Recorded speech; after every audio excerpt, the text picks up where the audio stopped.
সম্মানিত দর্শক শ্রোতা, মাদানী টিভি এমটিতে আপনাকে সুস্বাগতম। চ্যানেলটি দয়া করে সাবস্ক্রাইব করুন। ডান পাশে থাকা উপরের অল বেল বাটনে ক্লিক করে নোটিফিকেশন অন করে রাখুন। শুনতে থাকুন দিনের গুরুত্বপূর্ণ আলোচনা, শিখতে করুন হৃদয়। আল্লাহর নবী বলেন যে তোমার সম্পদ আসলে কোনটা? তোমার সম্পদ হলো তিনটা। এক নম্বর, যেটা তুমি নিজে খেয়েছো, ভক্ষণ করেছো, খাওয়ার পরে সেটা তোমার টয়লেটে চলে গেছে, এটা হলো তোমার। দ্বিতীয় হলো লাবিস্তা ফাআবলাইতা, যেই সম্পদ পরিধান করেছো, কাপড় চোপড় কিনে পরেছো, ওটা পরে পুরান করে ছিঁড়ে ফেলেছো, এটা হলো তোমার সম্পদ। আর তিন নম্বর আরেকটা সম্পদ তোমার, আও তাসাদ্দাকতা ফাআমজাইতা, যেটা তুমি আল্লাহর রাস্তায় সদকা করার মাধ্যমে তোমার আখিরাত পরকালের অ্যাকাউন্টে তুমি ট্রান্সফার করে দিয়েছো। এই তিনটা হলো তোমার সম্পদ। আর এর বাইরে যত সম্পদ আছে, এর কোন সম্পদ আসলে তোমার সম্পদ নয়। বিশ্বাস না হয় চোখটা বন্ধ করে দেখো, চোখটা বন্ধ করে দেখো, সব সম্পদ তোমার কাছ থেকে কেড়ে নেওয়া হবে। তোমার হাতের ঘড়িটা তোমার হাতে থাকবে না, হাতে আংটি পরেছে ওটাও খুলে ফেলবে, শরীরের মধ্যে একটু ভালো কাপড় চোপড় আছে এটাও খুলে ফেলবে, সব তোমার কাছ থেকে কেড়ে নেওয়া হবে। মাথার মধ্যে ক্যাপ থাকবে না, পায়ের মধ্যে বুট জুতাও থাকবে না, সব একটা একটা করে খুলে তোমাকে নিঃস্ব করে তিন টুকরা সাদা কাপড়ে পেঁচাই তোমাকে মাটির গর্তে ফেলে দেওয়া হবে। কাজে বলতেছিলাম, আল্লাহর রাস্তায় যদি কেউ সাদাকা করে তাহলে সম্পদ ধ্বংস করা হয় না সম্পদ হেফাজত করা হয়? অথচ আল্লাহর নবী ওই হাদিসের মধ্যে বলতেছেন, ফাসাল্লাতাহু আলা হালাকাতিহি ফিল হক, পৃথিবীতে প্রথম ওই ব্যক্তি হলো ঈর্ষণীয়, যাকে আল্লাহ রাব্বুল আলামিন প্রচুর সম্পদ দান করেছেন, অতঃপর যেই পরিমাণ সম্পদ আল্লাহ তাকে দান করেছেন তার চেয়েও বেশি সম্পদ আল্লাহ তাকে আল্লাহর রাস্তায় ধ্বংস করার তৌফিক দান করেছেন। প্রশ্ন হলো, নবীজি এখানে ধ্বংস শব্দ বললেন কেন? তো মুহাদ্দিসিনে কেরামগণ এই হাদিসের ব্যাখ্যা দিতে গিয়ে প্রশ্নের জবাব দিয়েছেন, ধ্বংস করার কথা এজন্য বলেছেন যে সে এমন ভাবে আল্লাহর রাস্তায় দান করে যে অন্যরা সবাই মনে করে যে লোকটা তো নিজের সব সম্পদ শেষ করে দিয়ে যাচ্ছে, নিজের সব সম্পদ ধ্বংস করে ফেলতেছে।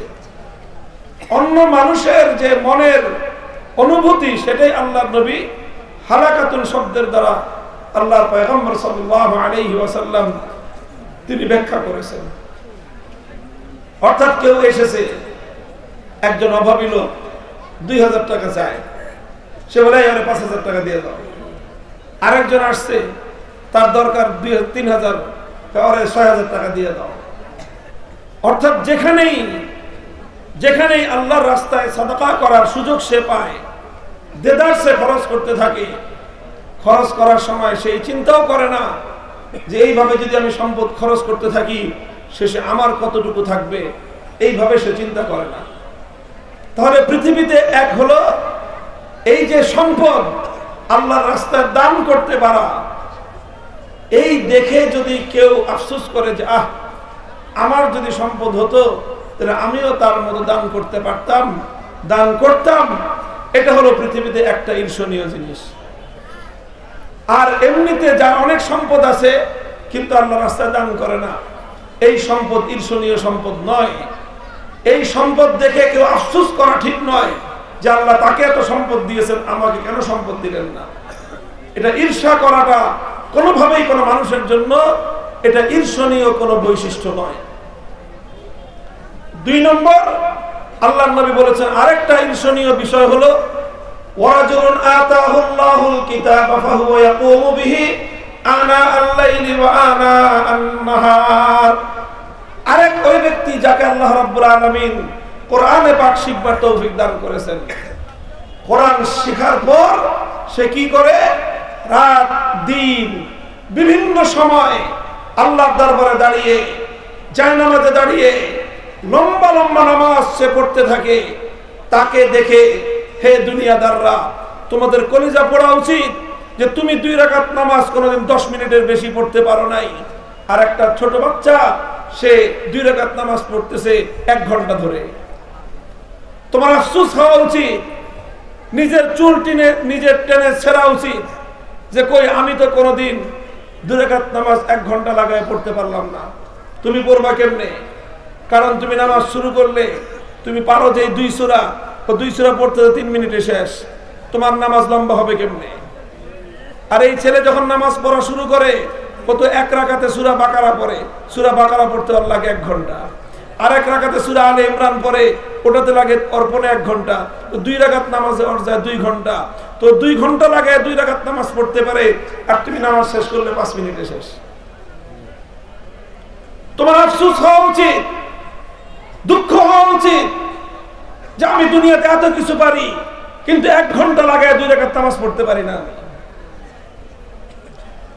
আল্লাহ রাসূল বলেন যে কোরআন শিখবার তৌফিক যাকে দান করা হলো তাকে এত বড় সম্পদশালী আল্লাহ পাক করেছেন, এত বড় সম্পদশালী করেছেন, এবং নিজেকেও যে হাফেজ, যে আলেম, যে হামিলে কোরআন, যে কোরআনের ইলম বহনকারী, তার নিজের মধ্যে ইস্তেগনা থাকতে হবে, নিজেকেও ধনী মনে করতে হবে, নিজেকেও সম্পদশালী মনে করতে হবে, এবং কোন দুনিয়াদারের সামনে, তার সম্পদের সামনে, কোন দুনিয়াদারের ক্ষমতার সামনে নিজেকে অসহায় মনে করা যাবে না।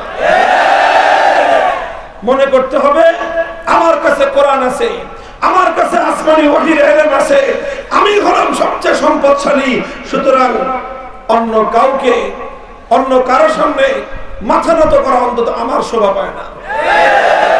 এই আত্মমর্যাদা বোধ এটা প্রত্যেক হামিলে কোরআনের মধ্যে থাকতে হবে। মুহতারাম হাজিরিন, আল্লাহ রাসূল সাল্লাল্লাহু আলাইহি ওয়াসাল্লাম বলতেছেন, মান লাম ইয়াতাগান্না বিল কোরআন ফালাইসা মিন্না, মান লাম ইয়াতাগান্না বিল কোরআন ফালাইসা মিন্না।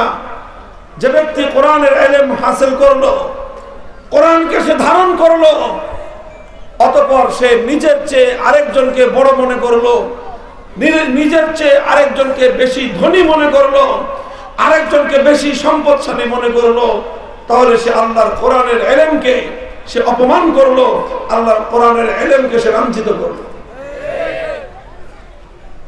যুগে যুগে এই জন্য আলেমরা, উলামায়ে কেরাম, যাদের মধ্যে আল্লাহ পাক রব্বুল আলামিন সত্যিকার ইলম দান করেছেন, তারা সব সময় ইলমের মর্যাদাকে ঊর্ধ্বে তুলে ধরেছেন।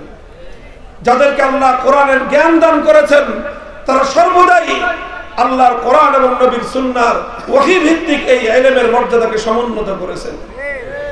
হযরত আব্দুল্লাহ ইবনে মাসউদ রাদিয়াল্লাহু তাআলা আনহু একটা যুগান্তকারী কথা বলেছেন, স্বর্ণাক্ষরে লিখে রাখার মতো একটা কথা।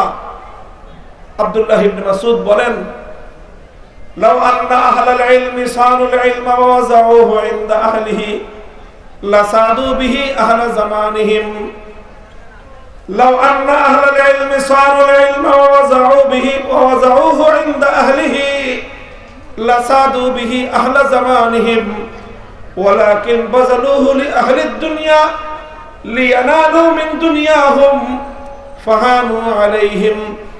سمعت نبيكم صلى الله عليه وسلم يقول من جعل الهموم هما واحدا هم آخرته كفى الله هم دنياه। তিনি বলেন যে আল্লাহ রাব্বুল আলামিন যাদের কাছে আসমানি কিতাবের ইলম আল্লাহ যাদের বুকে দান করেছেন, আসমানি কিতাবের ইলম আল্লাহ পাক যাদেরকে দান করেছেন, তারা যদি এই ইলমটাকে সংরক্ষণ করত, তারা যদি এই ইলমকে রক্ষা করত, তারা যদি এই ইলমকে অপাত্রে যেথায় সেথায় প্রয়োগ না করত, লাসাদু বিহি আহলা জামানিহিম, তাহলে আসমানি কিতাবের ইলমের মধ্যে আল্লাহ পাক এই ক্ষমতা রেখেছেন যে তারা এই ইলমের মাধ্যমে তাদের যুগের সকল মানুষের উপর তারা নেতৃত্ব দিতে পারত। কিসের মাধ্যমে? ইলমের মর্যাদা রক্ষা করার মাধ্যমে। ইলমকে যত্রতত্র প্রয়োগ না করা, বরং এলেমকে সংরক্ষণ করা। এলেমের সংরক্ষণের কি অর্থ সেটা আমি বলতেছি। যদি আহলে এলেম যারা উলামা, যাদের পক্ষে কোরআনের এলেম আছে, তিনি বলছেন তারা যদি এলেমকে যথাযথভাবে সংরক্ষণ করে, তাহলে এই এলেমের মাধ্যমে তারা তাদের যুগের সমস্ত মানুষকে নেতৃত্ব দিতে পারবে। নেতৃত্বের অর্থ কি? মন্ত্রী হওয়া, এমপি হওয়া, চেয়ারম্যান হওয়া না। নেতৃত্বের অর্থ চেয়ারম্যান, মন্ত্রী, এমপি কোনোটাই হওয়া নয়। নেতৃত্বের অর্থ হলো মানুষের অনুসরণীয় হওয়া। নেতৃত্বের অর্থ হলো মানুষের অনুসরণীয় হওয়া। যার কথায় মানুষ স্বতঃস্ফূর্তভাবে উঠে বসে তাকে বলা হয় প্রকৃত নেতা। যাকে দেখে মানুষ অনুসরণ করে সে হলো প্রকৃত নেতা। মুহতারাম হাজরিন, যুগে যুগে এরকম যুগে যুগে বহু ঘটনা ঘটেছে। সময়ের শাসক বর্গ, অনেক বড় বড় প্রতাপশালী শাসকরা একজন আলেমের জনপ্রিয়তা দেখে হিংসার আগুনে জ্বলে পুড়ে ছারখার হয়ে গেছে। মুহতারাম হাজরিন, কেন? তারা দেখেছে যে আমাদের হাতে এত ক্ষমতা, রাষ্ট্র আমার হাতে, সমস্ত বাহিনী আমার হাতে, সব ক্ষমতা কুক্ষিগত করেছে আমি, অথচ মানুষ আমার কথা এতটা মানে না একজন আলেমের কথা যতটা মানে। আল্লাহ পাক রব্বুল আলামিন যুগে যুগে যারা আহলে ইলম, যারা ইলমের মর্যাদা রক্ষা করে, ইলমের বদৌলতে আল্লাহ পাক রব্বুল আলামিন তাদেরকে সেই নেতৃত্বের আসন দান করেন। তাদের নেতৃত্বের আসন এটা কোনো সিংহাসন না হতে পারে, তাদের নেতৃত্বের আসন সালার চট হতে পারে, কিন্তু সিংহাসনে বসে রাজা কমান্ড করলে জনগণ যতটা শুনে, সালার চটে বসে আল্লাহ ওয়ালা কোরআনের আলেম কথা বললে জনগণ তার থেকে বেশি মানে।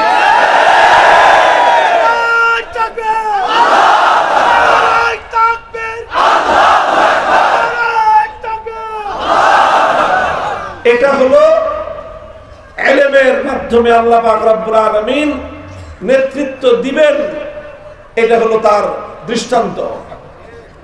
কিন্তু ইবনে মাসউদ রাদিয়াল্লাহু তাআলা আনহু আক্ষেপ করে বলেন, ওয়ালাকিন বাযালুহু লিআহলিদ দুনিয়া লিয়ানালু মিন দুনিয়াহুম। কিন্তু যুগে যুগে আল্লাহ পাক রব্বুল আলামিন যাদেরকে আসমানি ইলম শিখবার তৌফিক দান করেছিলেন, ওই যুগে ইহুদিদের যুগে যারা তাওরাত কিতাবকে শিখেছিল, খ্রিস্টানদের যুগে যারা আল্লাহর কিতাব ইনজিলের ইলম হাসিল করেছিল, দাউদ আলাইহিস সালামের উম্মতের মধ্যে যারা জবর কিতাবের ইলম হাসিল করেছিল, তাদের বুকে আল্লাহর কিতাবের ইলম ছিল, কিন্তু সেই ইলমকে তারা অপাত্রে ব্যবহার করেছে। অপাত্রে ব্যবহার করেছে কেন? বাযালুহু লিআহলিদ দুনিয়া, তারা দুনিয়াদারদের মনোরঞ্জনের জন্য ইলমকে ব্যয় করেছে, দুনিয়াদারদেরকে খুশি করার জন্য ইলমকে ব্যয় করেছে। মনে করেছে আমি আমার ইলম দিয়ে যদি দুনিয়াদারকে খুশি করতে পারি তাহলে আমার অনেক লাভ হবে। ইলম দিয়ে দুনিয়াদারকে খুশি করার কি অর্থ জানেন? ইলম দিয়ে দুনিয়াদারকে খুশি করার অর্থ হলো এই, মসজিদের মিম্বরে বসেছেন আপনি আলেম সাহেব, আপনি চিন্তা করেন কোন মাসআলাটা বললে সভাপতি সাহেব বেজার হবে না, সেটা বলেন। আপনি ওয়াজের মঞ্চে বসে চিন্তা করেন যে কোন মাসআলা বললে যারা ক্ষমতায় আছে তারা খুশি হবে, সেই মাসলা আপনি বলেন। আর যেটা বললে তাদের কাছে ভালো লাগবে না, সেই মাসআলা, কোরআনের সেই কথা, সেটা আপনি চুপ করে থাকেন, সেটাকে আপনি গোপন করে যান। তাহলে এটা কি হলো? আপনি ইলমকে ব্যবহার করলেন দুনিয়াদারকে খুশি করার জন্য। দুনিয়াদারকে খুশি করা যার ইলমের দ্বারা মাকসাদ হয়, শাসককে খুশি করা, নেতাকে খুশি করা, দুনিয়াদারকে খুশি করা, বড় লোককে খুশি করা, তাদের মনোরঞ্জনের জন্য এলেমকে যদি ব্যয় করো আর মনে করো যদি সে খুশি হয়ে যায় আমার উপরে, তাহলে তো আমার অনেক সুবিধা হবে, সে আমাকে অনেক ফ্যাসিলিটি দিবে। হে দুনিয়ার মানুষ, শুনে রাখো, 1400 বছর আগে আল্লাহর নবীর সাহাবী আব্দুল্লাহ ইবনে মাসউদ রাদিয়াল্লাহু তাআলা আনহু কোরআন এবং হাদিস রিসার্চ করে, ইতিহাস পর্যালোচনা করে বলতেছেন, ওয়ালাকিন বাযালুহু লি আহলিদ দুনিয়া লিয়ানালু মিন দুনিয়াহুম ফাহানু আলাইহিম। দুনিয়া হাসিল করার জন্য, তাদের কাছ থেকে কিছু হাদিয়া তোহফা হাসিল করার জন্য, তাদের কাছ থেকে কিছু হালুয়া রুটি খাওয়ার জন্য তাদেরকে খুশি করে কথা বলতে চাও আর মনে করো যে এতে তোমার খুব সম্মান বাড়বে, ফাহানু আলাইহিম, খবরদার খবরদার, মনে রেখো এটার দ্বারা দুনিয়াদারদের অন্তরের মধ্যেও তোমার সম্মান বাড়বে না, বরং দুনিয়াদারও তোমাকে মনে করবে যে এই হুজুর একটা দালাল হুজুর আছে, ও মনে করবে যে এটা দালাল হুজুর, এই হুজুর যদি আমি যা ইচ্ছা তাই বলাইতে পারি। তুমি যাকে খুশি করার জন্য কথা বলতেছো, সে সর্বপ্রথম তার অন্তর থেকে তোমার সম্মান নষ্ট হয়ে যাবে। সে তখন কি মনে করবে জানো, হাড্ডি দিলে কুকুর পাওয়া যায়, পয়সা দিলেও এরকম দালাল হুজুর পাওয়া যায়। এটা সে মনে করবে যার সন্তুষ্টি অর্জন করার জন্য, যাকে খুশি করার জন্য তুমি আল্লাহর কিতাব থেকে, আল্লাহর নবীর হাদিস থেকে যাকে খুশি করার জন্য তুমি কথা বলতেছো, ওই লোকটার অন্তর থেকে সর্বপ্রথম তোমার সম্মান নষ্ট হবে। এরপরে অন্যদের অন্তর থেকে তোমার সম্মান মর্যাদা ভুলুণ্ঠিত হয়ে যাবে। তুমি হয়তো দুনিয়াতে একটু আরাম আয়েশে থাকতে পারবা, দুনিয়াতে হয়তো তুমি একটু সুযোগ সুবিধা পাবা, কিন্তু তোমার সম্মান, তোমার মর্যাদা, তোমার গৌরব ধুলোয় মিশে যাবে। দুনিয়াতেও তোমাকে মানুষ সম্মানের চোখে দেখবে না, সুযোগ সুবিধা পাবা, কিন্তু মানুষের মনের সম্মান, শ্রদ্ধার আসন তুমি কোনোদিন পাবা না। আর আখিরাতে তুমি কি পাবা, সেটা তো আখিরাতে গেলে টের পাবা। মুহতারাম হাজিরিন, আব্দুল্লাহ ইবনে মাসউদ রাদিয়াল্লাহু তাআলা আনহুর এই হাদিস থেকে বোঝা যায়, দুনিয়াতে যারা ইলম শিখে তাদের মধ্যে দুইটা শ্রেণী হয়। এক শ্রেণী তারা যারা ইলমের আত্মমর্যাদা নিয়ে চলে। ইলমের আত্মমর্যাদা বোধ থাকতে হয়। তুমি ছোট হতে পারো ব্যক্তিগতভাবে, তুমি গরিব হতে পারো ব্যক্তিগতভাবে, কিন্তু যখন তোমার বুকে আসমানি ওহীর ইলম এসেছে, তোমাকে মনে করতে হবে আসমান এবং জমিনের মধ্যখানে আমার এই ইলমের চেয়ে দামি জিনিস কারো কাছে নাই। সেইভাবে নিজেকে পরিচালনা করতে হবে। তোমাকে মনে করতে হবে আমি নিজে ছোট হতে পারি, কিন্তু আমার ইলম তো ছোট না। আমি ছোট হতে পারি, আমার বুকে আসমানি যে ওহীর ইলম আছে, সেই ইলমের দাম অনেক বেশি। এটাকে বলা হয় আত্মমর্যাদা বোধ। একটা হলো গায়রাত, আত্মমর্যাদা বোধ, আর একটা হলো অহংকার। আরেকটা কি? অহংকার। অহংকার করা যাবে না, অহংকার করা যাবে না। অহংকার মানে হলো নিজের ব্যক্তিকে বড় মনে করা, আর আত্মমর্যাদা বোধ মানে হলো নিজের ইলমকে বড় মনে করা। কোন আলেম অহংকারী হবে না, তবে কোন আলেম আত্মমর্যাদাহীন হবে না। কোন আলেম অহংকারী হবে না, কিন্তু যেই আলেম আত্মমর্যাদাহীন হয় সেই আলেম আলেম হওয়ার উপযোগী না। আমি তোমাদেরকে ইতিহাস শোনাই। হযরতে ইমাম মুহাম্মদ ইবনে ইসমাঈল আল বুখারী রাহিমাহুল্লাহু তাআলা, নাম শুনছেন? কথা বলেন না কেন? ইমাম বুখারীর নাম শুনে নাই এমন মুসলমান আছে? মুহাম্মদ ইবনে ইসমাঈল আল বুখারী, যিনি সহিহ বুখারী, জামিয়া বুখারীর সংকলক, তাকে বলা হয় আমিরুল মুমিনিন ফিল হাদিস, হাদিস শাস্ত্রের সম্রাট। হাদিস শাস্ত্রের সম্রাট।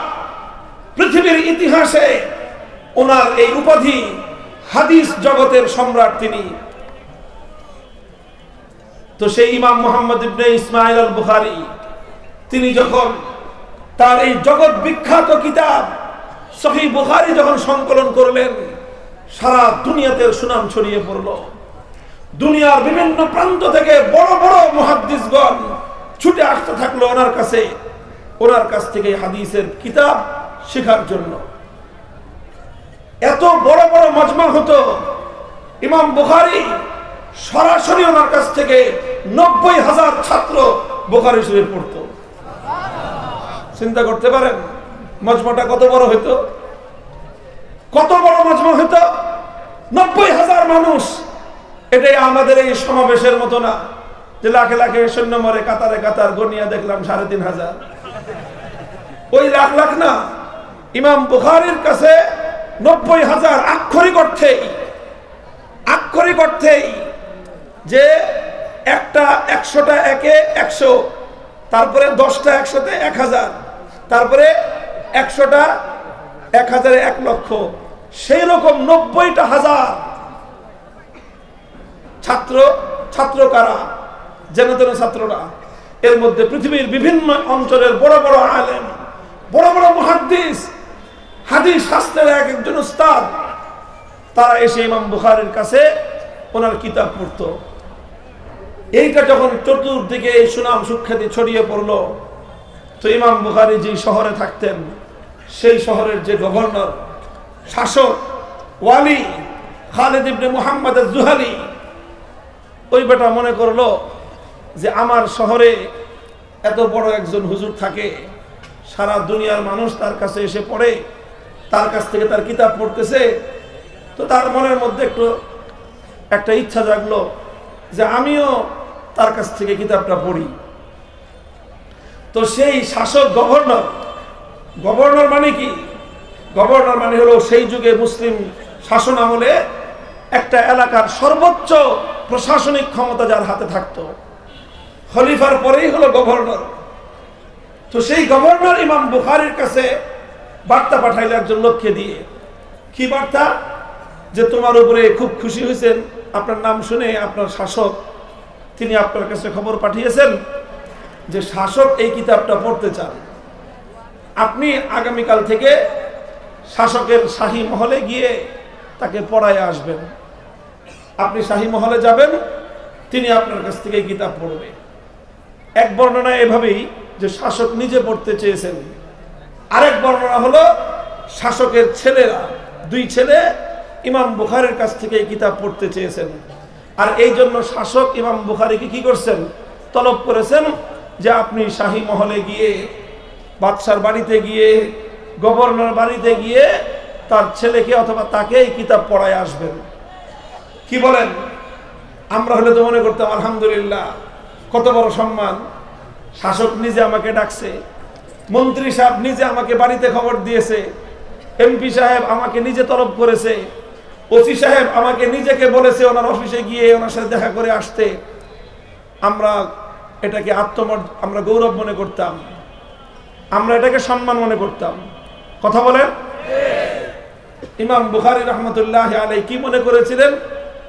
তিনি সেই বার্তা বাহকের কাছে খবর পাঠায় দিলেন, যাও তোমার শাসককে যে বলবা যদি তার আমার কাছ থেকে কিতাব পড়তে হয়, তার অথবা তার সন্তানের, তাহলে তারা যেন আমার কাছে বাকি 90,000 মানুষ যেরকম আমার চটের সামনে বসে, মাটিতে হাঁটু গেড়ে বসে আমার কাছ থেকে এলেম শিখে, ওইভাবে যদি পারে এলেম শিখতে, তাহলে তারা যেন আমার কাছে এসে আমার কিতাব পড়ে যায়। ইন্নী লা উযিল্লুল ইলমা ওয়া লা আহমিলুহু ইলা বাবিল উমারা, ইন্নী লা উযিল্লুল ইলমা ওয়া লা আহমিলুহু ইলা আবওয়াবিস সালাতিন। আমি কোশ্চিন কালেও কোনদিন আল্লাহ পাক রব্বুল আলামিন আমাকে যে ইলম দান করেছেন, আমাকে যেই আসমানি ওহীর ইলম আল্লাহ পাক আমাকে দান করেছেন, আমি এই ইলমের অসম্মান করতে পারবো না। এই ইলমকে আর এই ইলমের কিতাবকে বগল দাবা করে আমি শাসকের দরবারে গিয়ে সেই দরবারি মোল্লার মতো শাসকের বাড়িতে পড়াতে পারবো না। আমি যদি শাসকের দুয়ারে গিয়ে ইলম পড়াই, হাদিস পড়াই, কিয়ামত পর্যন্তের জন্য আল্লাহর পয়গম্বরের হাদিসের মর্যাদা ভুলুণ্ঠিত হবে। আমি মনে করি শাসকের মর্যাদার চেয়েও আল্লাহর পয়গম্বরের হাদিসের মর্যাদা 1,00,000 কোটি গুণ বেশি। যাও তোমার শাসককে গিয়ে বলবা যদি বেটার পড়তে মনে চায় সে যেন ছাত্রের মতো এসে আমার সামনে বসে পড়ে যায়। কারণ ওস্তাদ ছাত্রের বাড়িতে গিয়ে পড়াবে না, ছাত্রকে ওস্তাদের কাছে এসে পড়তে হবে। এটাই হলো এলেম এবং এটাই হলো কোরআনের শিক্ষার গুরুত্ব। এই কথা যখন ইমাম বুখারী শাসককে বলে পাঠিয়েছেন, শাসক তো তেলে বেগুনে জ্বলে উঠছে। সে নিজের জন্য এটাকে অপমানকর মনে করেছে। এত বড় কথা মনে করছিল মোল্লা মানুষ, খবর দিলেই তো সুরসুর করে চলে আসবে। মনে করেছে হুজুর মানুষ, দেখতে দুর্বল দেখা যায়, খবর দিলেই তো সুরসুর করে আসবে। আমাদের সাথে এই সমস্ত আচরণ যারা করেন, প্রশাসনের কিংবা রাজনৈতিক ক্ষমতার, আপনারা আপনাদের আচরণ পরিবর্তন করেন, আচরণ পরিবর্তন করেন। আপনাদের স্বার্থেই করতে হবে এই আচরণ পরিবর্তন। ওলামায়ে কেরামের সাথে কথা বলবেন সম্মান দিয়ে, মর্যাদা দিয়ে, তাদের কাছে এসে, তাদের সামনে এসে কথা বলবেন। খবরদার ওলামায়ে কেরামকে কখনো আপনাদের অফিসে তলব করবেন না, অফিসে ডাকবেন না। হ্যাঁ, কোনোদিন যদি মনে করেন যে হুজুরকে নিয়ে আপনার অফিসে বরকতের জন্য নিবেন, তো সেইভাবে সম্মান দিয়ে আলেম ওলামাদেরকে অফিসে নিয়ে বরকত নিয়ে তাদেরকে বিদায় করে দিবেন। তাদেরকে কোনো কথা যদি আপনার বলতে হয়, অফিসে ডেকে বলবেন না, কাছে গিয়ে বলবেন। কথা বলছি, দায়িত্ব নিয়ে কথা বলছি, এভাবে আলেমদের সঙ্গে আচরণ করতে হবে।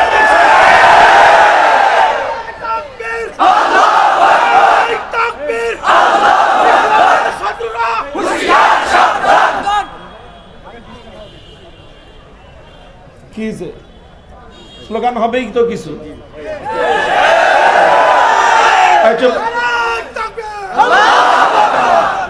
কথা যখন আসবে, আল্লাহর বড়ত্বের কথা আসবেই। এখানে আল্লাহর এলেমের বড়ত্বের কথা বলতেছি আমি, আল্লাহর এলেমের বড়ত্বের কথা। এটা এলেমের বড়ত্বের গুরুত্ব যেরকম আলেমকে বুঝতে হবে, ঠিক তদ্রূপ সমাজের প্রতিটি প্রতিনিধিত্বশীল দায়িত্বশীলকেও বুঝতে হবে। এলেমের গুরুত্ব, কোরআনের গুরুত্ব, কোরআনের ধারক বাহকদের গুরুত্ব সবাই যখন বুঝবে, জাতির কল্যাণ হবে। যখন কেউ বুঝবে না, জাতির কল্যাণ অকল্যাণ হবে, জাতির সর্বনাশ হবে।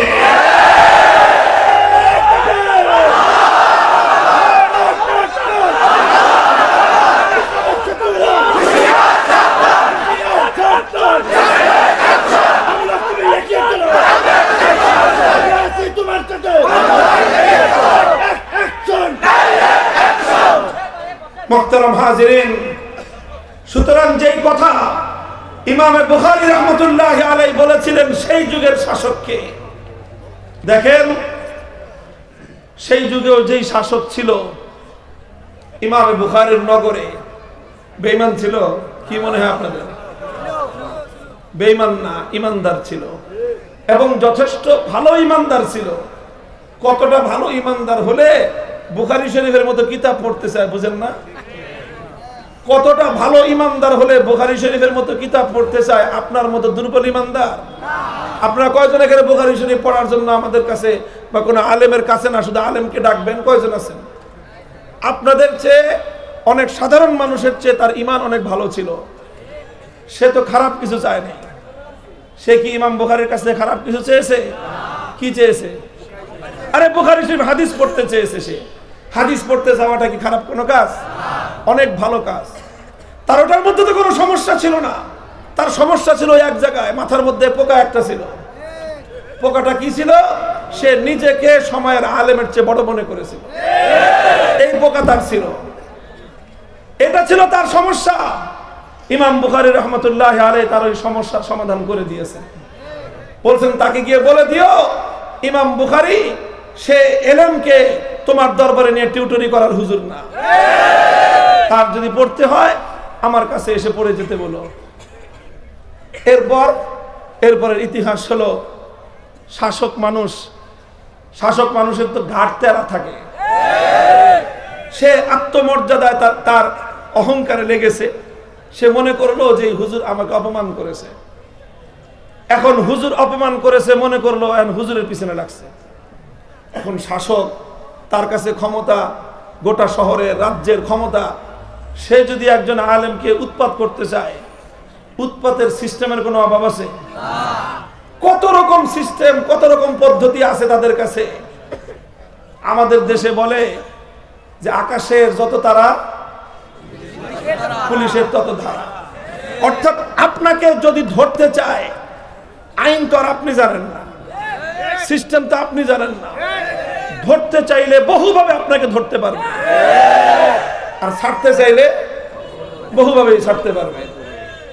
এখন যখন ইমাম বুখারী রহমতুল্লাহ আলাইহির উপর ওই শাসক যখন ক্ষিপ্ত হয়েছে, এখন তো শুরু করছে উৎপাত। পরের দিন পাঠায় দিয়েছে ইমাম বুখারীর কাছে তার কোতোয়ালকে। ইমাম বুখারী যখন হাদিস পড়াইতেছেন, হাজার হাজার ছাত্র জিজ্ঞাসা করে, হুজুর আপনি যে পড়াইতেছেন, এত ছাত্র যে জমা করছেন, শাসকের অনুমতি নিছেন? এই তো আপনি যে এখানে মাদ্রাসা চালাইতেছেন, আপনি কি আপনার এই শহরের যে শাসক তার কাছ থেকে অনুমোদন নিয়েছেন? এখন হুজুর কি বলবে বলেন? বলবেটা কি? এই যে কোরআন হাদিসের শিক্ষা দিতে শাসকের অনুমোদন লাগে, এই কথা তো ইসলামের মধ্যে কোনোদিন ছিল না। এটা তো আল্লাহর নবীর যুগে ছিল না, সাহাবীদের যুগে ছিল না, ইসলামের উত্তম যুগে তো ছিল না। এখন তো ইমাম বুখারীরে ধরে বসছে যে আপনি তো শাসকের অনুমোদন নেন নাই। এখন কি করতে হবে? এটা বন্ধ করেন। আচ্ছা, বন্ধ করে দিব। ইমাম বুখারী রহমতুল্লাহ আলাইহি আত্মমর্যাদা সম্পন্ন ছিলেন। তিনি বললেন, যেই শহরের শাসক আমাকে তার শহরে আল্লাহর নবীর হাদিস শিক্ষা দিতে বাধা দেয়, আমি ওই শহরেই থাকবো না। যা। তিনি সব বাদ দিয়ে বুখারা শহর ছেড়ে তিনি চলে গেলেন। শাসকের উৎপাতে শহর ছেড়ে দিলেন, দেশ ছেড়ে দিলেন, কিন্তু শাসকের বাড়িতে গিয়ে আল্লাহর দ্বীনের এলেমের অমর্যাদা করেন। শাসকের দরবারে গিয়ে এলেমের অমর্যাদা করেননি। শহর ছেড়েছেন, চলে গেছেন অজানার পথে। যে ইমাম বুখারী হাদিস শাস্ত্রের মুকুটহীন সম্রাট, সারা দুনিয়া জোড়া যার সুনাম সুখ্যাতি, সারা দুনিয়ার মানুষ যার নাম শুনলে পৃথিবীর এক প্রান্ত থেকে আরেক প্রান্ত পর্যন্ত মানুষের মন শ্রদ্ধায় বিগলিত হয়ে যায়, সেই সময়ের এত বড় একজন সোনালী পুরুষ মুহাম্মদ ইবনে ইসমাইল আল বুখারী বুখারা শহর ছেড়ে চলে গেলেন সামারকান্দের এক অখ্যাত এলাকা খারতাং নামক এক নিভৃত গ্রামে। গ্রামে চলে গেলেন যেখানে কোনো পরিবেশ নাই, কেউ চিনে না। সেখানে গিয়ে নানা ধরনের, উনি যেখানেই যান মানুষ তো ওনার পিছনে দল বেঁধে ছুটতে আরম্ভ করে। হাজার হাজার জনতার ঢল, সবাই ইমাম বুখারীকে শ্রদ্ধা করে, ভালোবাসে। এখন যেখানেই যান ওনার প্রতি মানুষের এই ঢল দেখে, মানুষের এই জনস্রোত দেখে সেখানকার শাসক মনে করে, আবার এই কোন ঝামেলা আসলো আমার এলাকায়, এই আমাদের এলাকায় আসলো কেন? এই হুজুর অন্য এলাকায় থাকুক, আমাদের এলাকায় আসবে কেন? এই ঝামেলা মনে করে সবাই। এটাতে ইমাম বুখারী রহমতুল্লাহ আলাইহির মনটা এত ব্যথিত হলো, তিনি একদিন হঠাৎ আল্লাহর কাছে ফরিয়াদের হাত উত্তোলন করে বলে ফেললেন, আল্লাহুম্মা ইন্নাল আরদা কাদ দাকাত আলাইয়া বিমা রাহাবাত ফাকবিজনি ইলাইক। হে আল্লাহ, এই পৃথিবীটা আমার কাছে আর ভালো লাগতেছে না। পৃথিবী এত প্রশস্ত, অথচ আমি কোথাও গেলে সেখানকার শাসকরা মনে করে যে আমি তাদের জন্য একটা ঝামেলা। কাজে এই পৃথিবীতে আমি আর থাকতে চাই না।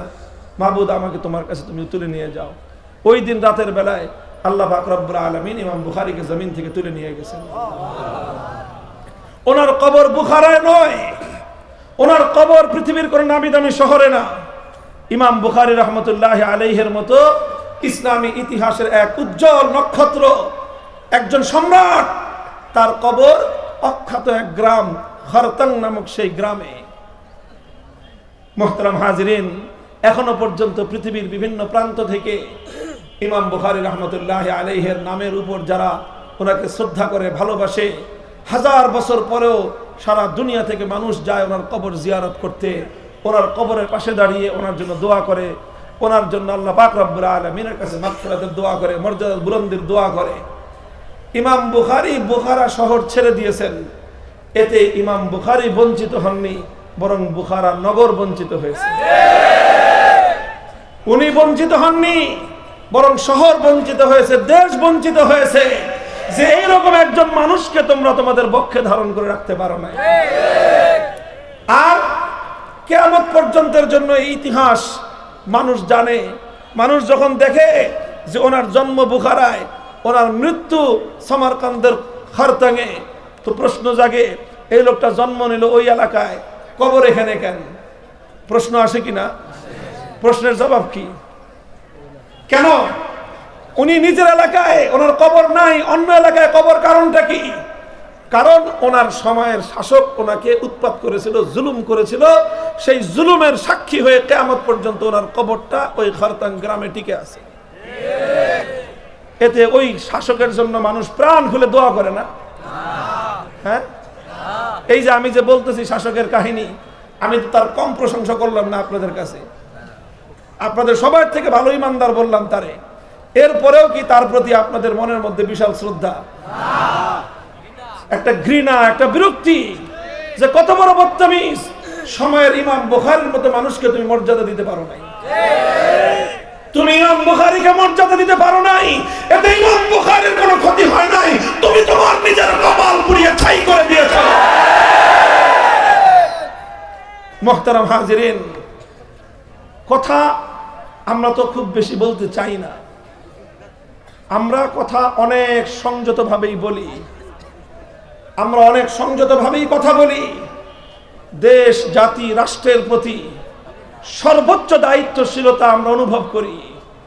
আমরা মনে করি এদেশের প্রতি ইঞ্চি মাটি, এই মাটি, এই দেশ, এই স্বাধীনতার পিছনে অনেক ত্যাগ আর কোরবানি আমাদের রয়েছে।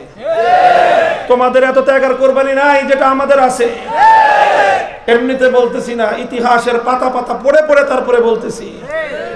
এই দেশটা গড়ার পিছনে, এই দেশটা 2 দিন আর 4 দিনে স্বাধীন হয় নাই। 10 বছর আর 20 বছরের মুক্তিযুদ্ধে এদের স্বাধীন হয় নাই। 25 বছরের শুধুমাত্র স্বৈরাচারী পাকিস্তানিদের বিরুদ্ধে সংগ্রাম করে বাংলাদেশ হয় নাই। বাংলাদেশ হওয়ার জন্য দীর্ঘ 217 বছরের সংগ্রাম করতে হয়েছে। 190 বছর ব্রিটিশ বিরোধী সংগ্রাম, 24 বছর স্বৈরাচারী পশ্চিম পাকিস্তানিদের বিরুদ্ধে সংগ্রাম, এরপরে আরো প্রায় 50 বছর ধরে কলকাতার দাদাবাবুদের বিরুদ্ধে সংগ্রাম। তিনটা আধিপত্যবাদ বিরোধী সংগ্রামের পর বাংলাদেশ জন্ম হয়েছে। এত সহজ না, এত সহজে বাংলাদেশ হয়নি। যারা মনে করো যে 9 মাসের মুক্তি সংগ্রামে বাংলাদেশ হয়েছে, তোমরা বাংলাদেশের মুক্তিযুদ্ধের ইতিহাস বুঝোই নাই। তোমাকে বাংলাদেশের মুক্তিযুদ্ধের ইতিহাস পড়তে হলে 1757 সাল থেকে পড়তে হবে। বাংলাদেশের মুক্তিযুদ্ধের ইতিহাস তোমাকে বুঝতে হলে তোমাকে 1831 সালের বালাকোটের প্রাঙ্গণে যেতে হবে। বাংলাদেশের স্বাধীনতার ইতিহাস জানতে হলে 1857 সালের শামলী রণাঙ্গনের সিপাহী বিদ্রোহের ইতিহাস তোমাকে পড়তে হবে। বাংলাদেশের স্বাধীনতার ইতিহাস জানতে হলে তোমাকে জানতে হবে হাজী শরীয়তুল্লাহ কে ছিলেন। বাংলাদেশের ইতিহাস জানতে হলে তোমাকে জানতে হবে মীর নেসার আলী তিতুমীর রহমাতুল্লাহ আলাইহি কে ছিলেন।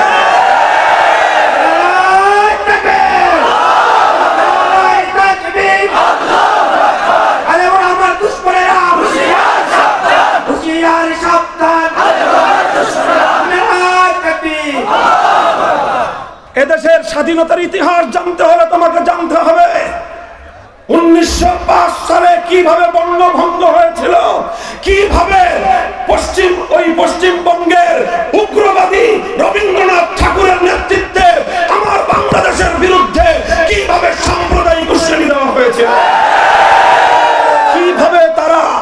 কিভাবে তারা সহিংস আন্দোলন করেছিল, কত মানুষের জানমাল আগুন দিয়ে পুড়িয়ে ছারখার করে দিয়েছিল, যাতে এই পূর্ববঙ্গের মুসলমানরা মাথা উঁচু করে দাঁড়াতে না পারে। শুধু এই জন্য ইতিহাস তো সেটা তোমরা পড়ো না।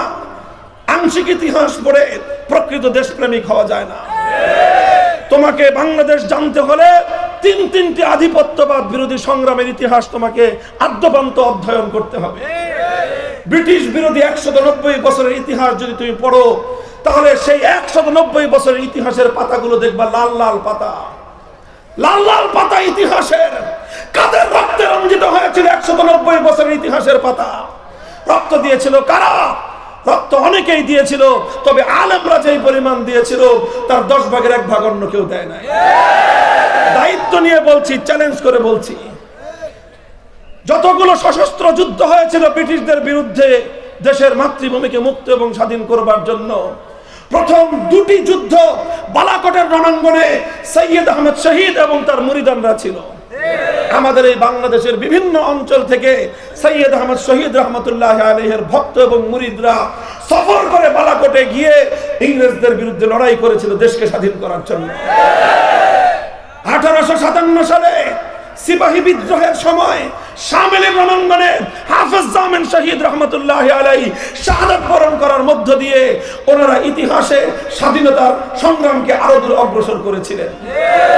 19 শতকের গোড়ার দিকে বঙ্গভঙ্গ হলো। বঙ্গভঙ্গের মাধ্যমে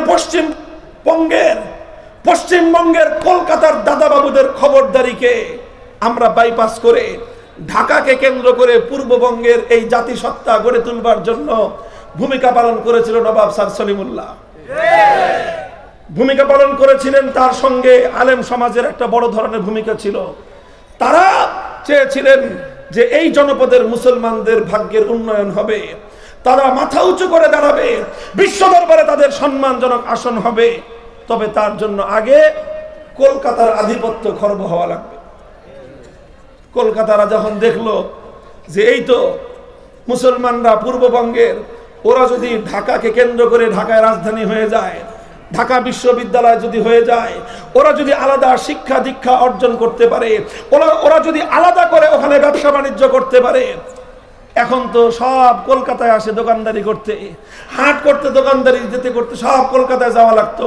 দাদাদের কাছে জিজ্ঞাসা করে দেখবেন, আপনাদের এই এলাকার মানুষ যখন ব্যবসা করত 19 শতকের গোড়ার দিকে, ব্যবসা করার জন্য যেতে হতো কোথায়? সেই সুদূর বাংলাদেশের পূর্ব অঞ্চল চট্টগ্রাম থেকে যাওয়া লাগতো কলকাতায়, সিলেট থেকে যাওয়া লাগতো কলকাতায়, দিনাজপুর থেকে যাওয়া লাগতো কলকাতায়। তখন তারা দাবি তুললো যে না, আমরা একটা ভিন্ন জাতিসত্তা, পশ্চিমবঙ্গ হিন্দু অধ্যুষিত, পূর্ববঙ্গ মুসলিম অধ্যুষিত, মুসলিম সংখ্যাধিক্য, কাজে এখানে একটা আলাদা স্টেট হওয়া দরকার। অনেক কাঠখড়ি পুড়িয়ে, অনেক সংগ্রাম করে ব্রিটিশের সরকারকে অনেকভাবে বুঝিয়ে শুনিয়ে যে দেখেন এত বড় একটা স্টেট একজন গভর্নরের দ্বারা, একজন ভাইসরয়ের দ্বারা পরিচালিত হতে পারে না। গোটা ব্রিটিশ ভারতবর্ষে এই বঙ্গ অঞ্চলের মতো এত বড় স্টেট আর ছিল না। কাজেই বিভিন্ন সঙ্গত কারণে এটা দুই ভাগ হওয়া উচিত, পশ্চিমবঙ্গ এবং পূর্ববঙ্গ। এবং পূর্ববঙ্গের অনুন্নত এলাকার উন্নয়নের জন্য পূর্ববঙ্গে ঢাকাকে কেন্দ্র করে আলাদা স্টেট হওয়া ছাড়া কোনো বিকল্প নাই।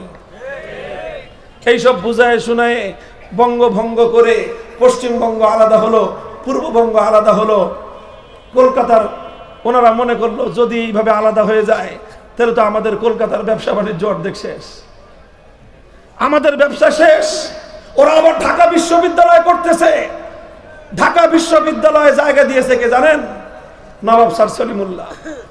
নিজের ব্যক্তিগত জমি শত শত একর ওয়াকফ করে দিয়েছিল যে করো, ঢাকা বিশ্ববিদ্যালয় করো, মুসলমানের ছেলেরা পড়াশোনা করো, তোমরা বড় হও। নিজের নামে নিজের পকেটের পয়সা দিয়ে হল করে দিয়েছিল, নাম রেখেছিল সলিমুল্লাহ মুসলিম হল। সেই হলে পরে তোমরা পড়াশোনা করার পর এখন এসে মুসলিম শব্দটা বাদ দিয়ে দাও। এটা কার বাবার টাকা দিয়ে সলিমুল্লাহ মুসলিম হল হয়েছে? স্যার সলিমুল্লাহ নিজস্ব ব্যক্তিগত পয়সা দিয়ে। স্যার সলিমুল্লাহ কে ছিল জানেন? হাকিমুল উম্মত থানভী রহমতুল্লাহর মুরিদ ছিল। এগুলো এমনি না, এমনি না। ইতিহাসের প্রত্যেকটা জায়গায় আমাদের সম্পৃক্ততা আছে। ওই লম্বা দুঃখের ইতিহাস বলতে গেলে রাত পার হয়ে যাবে। আমি যে কথা বলতে চাই, অধিকার নিয়ে যে কথাটা বলতে চাই, আর যেই কথার কারণে আজকে আমার সাথে অনেকেরই মিলে না, অনেকের বনে না, তোমাদের সাথে অত বনাবনের দরকার আমার না। আমি একটা কথা বলি, এই দেশে আলেম ওলামারা ভাড়াটিয়া হিসেবে থাকে, মালিকানার সূত্রে থাকে। মালিকানা পাইছে কিভাবে? রক্ত দিয়ে ইঞ্চি ইঞ্চি মাটি খরিদ করে তারপরে থাকি আমরা এই দেশে। মোহতারাম হাজিরিন, ব্রিটিশ বিরোধী আন্দোলন, কলকাতার সেই বঙ্গভঙ্গ রদ বিরোধী আন্দোলন, কলকাতা থেকে ঢাকাকে আলাদা করে এদেশকে একটা আলাদা উন্নত রাষ্ট্র হিসেবে গড়ে তোলা, যখন 1947 সালে দেশ ভাগ হলো, 1947 সালে যখন দেশ ভাগ হলো, তখন এই বাংলাদেশ, এটার সামনে দুটো অপশন ছিল, দুইটা রাস্তা ছিল। একটা হলো কলকাতার সাথে থেকে যাওয়া, আরেকটা রাস্তা ছিল না, ওদের সাথে থাকবো না, আমরা আলাদা হয়ে মুসলমানদের জন্য আলাদা রাষ্ট্র করব।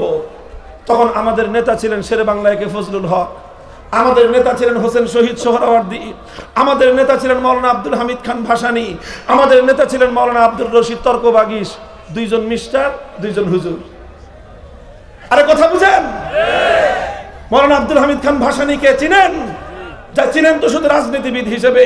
আব্দুল হামিদ খান ভাসানী দারুল উলুম দেওবন্দের ছাত্র, দারুল উলুম দেওবন্দের ছাত্র আব্দুল হামিদ খান ভাসানী। আর এই চার নেতার শিষ্য ছিলেন বঙ্গবন্ধু শেখ মুজিবুর রহমান। তিনি তখন ইয়াং, যুবক, তিনি তখন তাদের পিছনে স্লোগান দেন, তাদের পিছনে পতাকা উত্তোলন করেন। তারা বলেছিলেন, না, কলকাতার নেতৃত্বে থাকলে আমার দেশের উন্নয়ন হবে না। 1905 সালে যেভাবে স্যার সলিমুল্লাহর হুজুররা মিলে পশ্চিমবঙ্গ থেকে পূর্ববঙ্গকে আলাদা করেছিল, 47 সালের দেশ বিভাগের সময় আমাদের জাতীয় নেতারা সেটাই করেছিল, এই দেশটাকে ওদের থেকে আলাদা করেছিল। এই যে দেশ বিভক্তির পিছনে আলেম সমাজের বিশাল অবদান ছিল।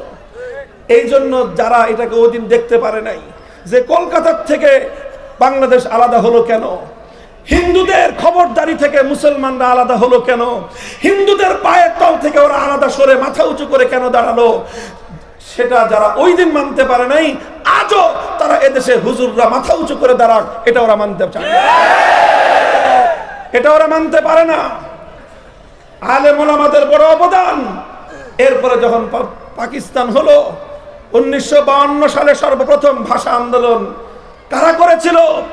ভাষা আন্দোলনের পিছন থেকে সবচেয়ে বড় যাদের ভূমিকা, তমদ্দুন মজলিস।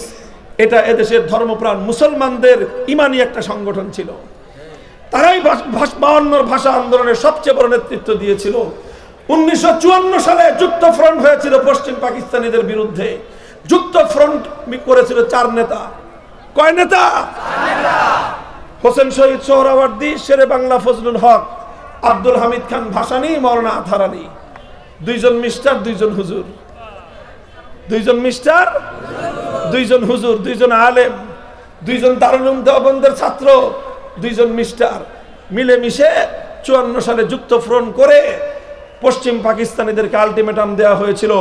বাংলাদেশটা কিভাবে চলবে রূপরেখা প্রণয়ন করা হয়েছিল, ইশতেহার ঘোষণা করা হয়েছিল। সেই ইশতেহারের উপর 1969 গণ অভ্যুত্থান হয়েছিল, 1970 সালে জাতীয় নির্বাচন হয়েছিল, 71 সালে স্বাধীনতা হয়েছিল। বলতে চাই এ কথা, মুহতারাম হাজিরিন, আমার কথার মূল সারমর্ম হলো আল্লাহ পাক রব্বুল আলামিন যাদের পক্ষে আসমানি ওহীর ইলম দান করেছেন, তাদেরকে আল্লাহ নিজে বলেছেন তারা সম্মানিত, আল্লাহর রাসূল বলেছেন তারা সম্মানিত। তারা নিজেরা যদি নিজেদেরকে সম্মানিত মনে না করে, নবী বলেছেন তুই আমার উম্মত না, তুই আমার উম্মত না। কাজেই যার পক্ষে ইলম আছে, ইলমের মর্যাদা রক্ষা করতে হবে, ইলমের মর্যাদা রক্ষা করতে হবে।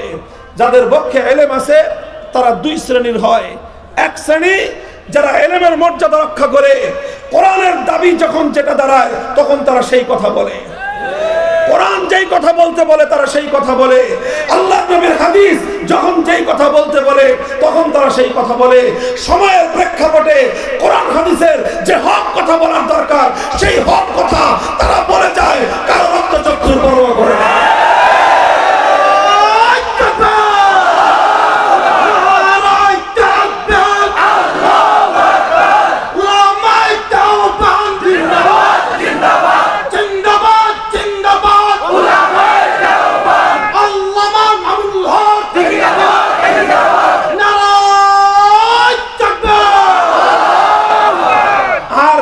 যুগে আরেক শ্রেণীর আলেম হয়, তারা আল্লাহকে খুশি করার জন্য নয়, কোরআন হাদিসের দৃষ্টিভঙ্গি অনুযায়ী নয়, তারা দুনিয়ার কিছু মানুষকে খুশি করার জন্য কথা বলে। এইভাবে কথা বলার পথ যদি যারা খুলবে, সর্বপ্রথম তারা নিজের লাঞ্ছিত হবে, চাটুকারিতার পথে বাঁচতে হবে। চাটুকারিতা ছাড়া তাদের জন্য ইজ্জতের আর কোনো রাস্তা খোলা থাকবে না। সুতরাং হে আহলে ইলম ওলামারা, আমাদের সামনে দুটো রাস্তা। একটা হলো ইজ্জতের সাথে জিন্দেগি যাপন করা।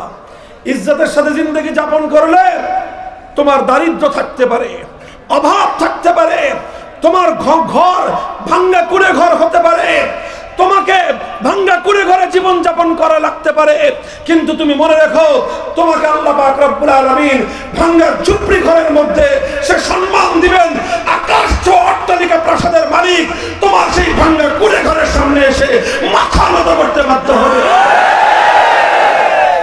আর একটা হলো যে না, তোমার এগুলো ভালো লাগে না, তোমার খালি দুনিয়া চাই, দুনিয়া চাই, দুনিয়া চাই। এই জন্য কখনো এর চাটুকারিতা করো, কখনো ওর চাটুকারিতা করো। চাটুকারিতা করে হয়তো পয়সা কামাই করতে পারবা, চাটুকারিতার পথ কখনো ইজ্জত এবং সম্মানের পথ নয়। আল্লাহ পাক রব্বুল আলামিন আমাদেরকে বুঝবার তৌফিক দান করেন। আপনাদেরকে এই কথাগুলো কেন বললাম? আহলে ইলম ওলামাদের সাথে সম্মান রক্ষা করে তাদের সঙ্গে আচরণ করবেন, এবং ওলামারা যখন আত্মমর্যাদার আচরণ আপনাদের সাথে করবে, আলেমদের উপর নারাজ হবেন না, বেজার হবেন না। এগুলো আমাদেরকে আমাদের আল্লাহ রাসূল শিক্ষা দিয়ে গেছেন। এগুলো আমরা ১৫০০ বছর পর্যন্ত শিখেছি। ইমাম বুখারী আমাদেরকে শিখিয়ে দিয়েছেন যুগের শাসকের সাথে কোন ভাষায় কথা বলতে হয়। ইমাম বুখারী আমাদেরকে শিখিয়েছেন প্রশাসনের সাথে কোন ভাষায় কথা বলতে হয়। ইমাম বুখারী আমাদেরকে শিখিয়েছেন রাজনৈতিক নেতৃবৃন্দের সাথে কোন ভাষায় কথা বলতে হয়। আমরা সেই ভাষায় কথা বলবো। উদ্ধত্তপূর্ণ আচরণ আমরা করতে চাই না, অহংকার আমরা করতে চাই না, তবে আত্মমর্যাদা ও বিসর্জন দিতে পারবো না। আল্লাহ পাক আমাদেরকে আপনাদেরকে সকলকে বুঝবার তৌফিক দান করেন। আল্লাহ পাক রব্বুল আলামিন পুরা উম্মতকে, উম্মতের শাসক বর্গ যদি উলামায়ে কেরামের মর্যাদা বুঝতে পারে, এই উম্মত সারা দুনিয়া জুড়ে আবার রাজত্ব করবে, আবার রাজত্ব করবে ইনশাআল্লাহ। ওই যে এরদোগান দেখেন, এরদোগানের ভয়ে সারা দুনিয়া কাঁপে কেন জানেন? জানেন কেন কাঁপে? এরদোয়ান প্রতি বছর তার দেশের সমস্ত আলেমদেরকে একত্রিত করে উলামায়ে কেরামকে সিংহাসনে বসে নিজে মাটির উপর বসে থাকে আলেমদের কাছে। এখনো এরদোগানের বড় মুরব্বী আছে সে দেশের শীর্ষ আলেম, সেই আলেমের কাছে গিয়ে এরদোগান মাটির মধ্যে হাঁটু গেড়ে বসে থাকে। এই জন্য এরদোগানকে সারা দুনিয়া গণে। আপনারা উলামায়ে কেরামকে মর্যাদা দিবেন, আল্লাহ পাক আপনার প্রভাব সারা দুনিয়ায় তৈরি করে দিবে। আপনি আলেমদের সাথে অসম্মানজনক আচরণ করবে, আল্লাহ পাক আপনার ঘাট ধরে সারা দুনিয়ার সামনে আপনাকে অপমান করে দিবে। আরো দৃষ্টান্ত দিতে হবে না, এটুকুই যথেষ্ট। আল্লাহ পাক বুঝবার তৌফিক দান করেন। আমরা আমাদের দেশের শাসকদেরকে নিয়ে, আমাদের রাষ্ট্রের কর্তাদেরকে নিয়ে বিশ্বব্যাপী মাথা উঁচু করে দাঁড়াতে চাই। সারা দুনিয়ার সামনে আত্মমর্যাদা সম্পন্ন জাতি হিসেবে আমরা মাথা তুলে দাঁড়াতে চাই। আল্লাহ পাক রব্বুল আলামিন তৌফিক দান করেন। ইনশাআল্লাহ হবে এটা, হবে এটা ইনশাআল্লাহ, ইনশাআল্লাহ অচিরেই হবে। এদেশে উলামায়ে কেরামের ইজ্জত আর সম্মান প্রতিষ্ঠিত হবে। এদেশের শাসকরা আলেমদেরকে সম্মান দিয়ে আচরণ করবে, আর সেদিনই বাংলাদেশ বিশ্ব দরবারে মাথা উঁচু করে নেতৃত্ব আসনে করবে।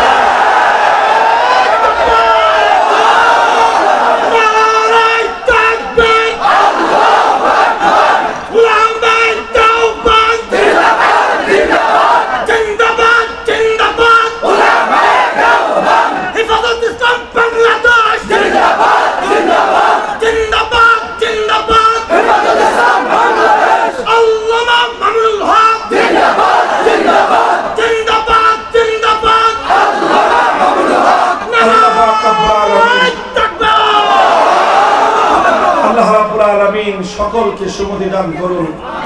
আমরা সকলে পারস্পরিক হৃদ্যতা, আন্তরিকতা, সৌহার্দ্যপূর্ণ পরিবেশে ভ্রাতৃত্বের বন্ধনকে অটুট রেখে আমরা যেন আমাদের দেশটাকে, আমাদের জাতিকে সম্মিলিতভাবে সামনের দিকে অগ্রসর করতে পারি। আল্লাহ পাক আমাদেরকে তৌফিক দিন, কবুল করুন। ওয়া আখিরু দাওয়ানা আলহামদুলিল্লাহি রাব্বিল আলামিন। সুবহানাল্লাহি ওয়া বিহামদিহি, সুবহানাল্লাহিল আযীম। اللهم صل على محمد النبي الأمي وعلى آله وسلم تسليما ربنا آتنا في الدنيا حسنة وفي الآخرة حسنة وقنا عذاب النار اللهم وفقنا لما تحب وترضى من القول والفعل والعمل والنية والهدي إنك على كل شيء قدير يا الله معبود رب العالمين আজকে আমাদের মজলিসকে আপনি কবুল করে নিন ইয়া আল্লাহ আমাদের এই মাদ্রাসাকে আপনি কবুল ফরমান তালিম তারবিয়াত তামির মালিয়াত সব দিক থেকে আল্লাহ আপনি তারাক্কি এবং উন্নতি দান করুন সমস্ত হাজাতগুলোকে আল্লাহ আপনি গায়বের খাজানা থেকে পুরা করে দিন ইয়া আল্লাহ হাজার হাজার মানুষ দূর দূরান্ত থেকে ইয়া আল্লাহ বড় আবেগ নিয়ে বড় ভালোবাসা নিয়ে এখানে জড়ো হয়েছে আল্লাহ এই মোহাব্বত আপনার দিনের জন্য তাদের এই ভালোবাসা আলেমদের প্রতি একমাত্র আপনি আল্লাহর জন্য ইয়া আল্লাহ দুনিয়ার এখানে কোনো স্বার্থ নেই এখানে দুনিয়ার কোনো প্রাপ্তি নেই ইয়া আল্লাহ তাদের এই নির্বেজাল এই মুখলিস ভালোবাসাকে আল্লাহ আপনি কবুল এবং মঞ্জুর করে নিন ইয়া আল্লাহ আমাদের পারস্পরিক এই দ্বীনি ভ্রাতৃত্ব এই দ্বীনি মোহাব্বতকে আল্লাহ আপনি কবুল করুন কিয়ামত পর্যন্ত অটুট রাখুন ইয়া আল্লাহ আমাদের পারস্পরিক এই মোহাব্বত এবং ভালোবাসাকে কিয়ামতের কঠিন ময়দানে আপনার আরশের ছায়ার ব্যবস্থা করার জন্য ওসিলা হিসেবে কবুল করুন নাজাতের জরিয়া করে দিন ইয়া আল্লাহ আমাদের এই প্রাণপ্রিয় মাতৃভূমি বাংলাদেশ ইয়া আল্লাহ এই দেশটাকে আপনি হেফাজত করুন সব ধরনের শত্রু রক্তচক্ষু থেকে আল্লাহ দেশটাকে আপনি হেফাজত ফরমান ইয়া আল্লাহ মাহবুব রব্বুল আলামিন এই দেশের প্রতি ইঞ্চি মাটিকে আপনি ইসলামের ঘাঁটি হিসেবে কবুল করে নিন ইয়া আল্লাহ মাহবুব রব্বুল আলামিন এই দেশের আকাশে কালেমার পতাকা উড্ডীন করার ব্যবস্থা করে দিন ইয়া আল্লাহ আপনার কোরআন ইয়া আল্লাহ আপনার বিধান যেন হয় এই দেশের সংবিধান ইয়া আল্লাহ সেই দিন আমাদেরকে দেখবার তৌফিক দান ফরমান ইয়া আল্লাহ আমাদের শাসক বর্গকে সঠিক পথে পরিচালিত করুন দেশের কল্যাণে মানবতার কল্যাণে ইসলামের কল্যাণে ভূমিকা রাখার তৌফিক এনায়েত ফরমান ইয়া আল্লাহ প্রশাসনের লোকদেরকেও ইয়া আল্লাহ সঠিক বুঝ দান করুন উলামায়ে কেরামের প্রতি সম্মান এবং মর্যাদা রক্ষা করার তৌফিক এনায়েত ফরমান ইয়া আল্লাহ মাহবুব রব্বুল আলামিন আলেম সমাজকে সঠিক পথে পরিচালিত করুন আলেমরা ভুল করলে গোটা জাতি বিভ্রান্ত হয় আলেমদের পা পিছলে গেলে গোটা জাতি পিছন খায় ইয়া আল্লাহ উম্মতের উলামায়ে কেরামকে তাদের এই গুরুত্ব অনুধাবন করার তৌফিক দান ফরমান ইয়া আল্লাহ হক এবং হাক্কানিয়াতের ঝান্ডাকে সমুন্নত করে দিন আমাদের মধ্যে যারা অসুস্থ আছে শিফা দান করুন ইয়া আল্লাহ মাহবুব রব্বুল আলামিন করোনা ভাইরাস সহ সকল রোগ ব্যাধির সংক্রমণ থেকে আপনি আমাদের বাংলাদেশকে আল্লাহ নিরাপত্তা দান করুন পুরা উম্মতকে আপনি হেফাজত ফরমান সারা পৃথিবীর সমস্ত মানুষকে আল্লাহ পরিত্রাণ দান করুন ইয়া আল্লাহ আমাদের কত আপনজন বিদায় নিয়েছেন বাবা নেই মা নেই দাদা দাদি নানা নানি আত্মীয় স্বজন সব মায়া ছেড়ে অন্ধকার কবর জগতের বাসিন্দা হয়ে গেছে মাওলা ইয়া আল্লাহ তাদের কবরের মধ্যে আপনি শান্তির ফয়সালা করে দিন ইয়া আল্লাহ আখেরি ফরিয়াদ যতদিন হায়াতে রাখেন হকের ঝান্ডা নিয়ে মাথা উঁচু করে বাঁচবার তৌফিক দান করুন ইয়া আল্লাহ আপনার বান্দার মাথা যেন আপনি ছাড়া অন্য কারো কাছে নত না হয় ইয়া আল্লাহ এই মাথা আপনাকে দিয়েছি ইয়া আল্লাহর ইজ্জত আপনি হেফাজতের ব্যবস্থা করুন ইয়া আল্লাহ ইয়া আল্লাহ দ্বীনের উপর কায়েম এবং দায়েম থাকার তৌফিক দান ফরমান দুনিয়া থেকে বিদায়ের মুহূর্ত যখন ঘনিয়ে আসবে আল্লাহ ঈমানের হালাতে ইয়া আল্লাহ আপনার প্রতি রাজি আর খুশি হয়ে হাসতে হাসতে নিজের আত্মা এবং রূহটা মালাকুল মাউতের হাতে সুপুর্দ করার তৌফিক এনায়েত করে দিয়েন রব্বানা তাকাব্বাল মিন্না ইন্নাকা আনতাস সামিউল আলিম ওয়া তুব আলাইনা ইয়া মাওলানা ইন্নাকা আনতাত তাওয়াবুর রহিম সুবহান রাব্বিকা রাব্বিল ইজ্জাতি আম্মা ইয়াসিফুন ওয়া সালামুন আলাল মুরসালিন والحمد لله رب العالمين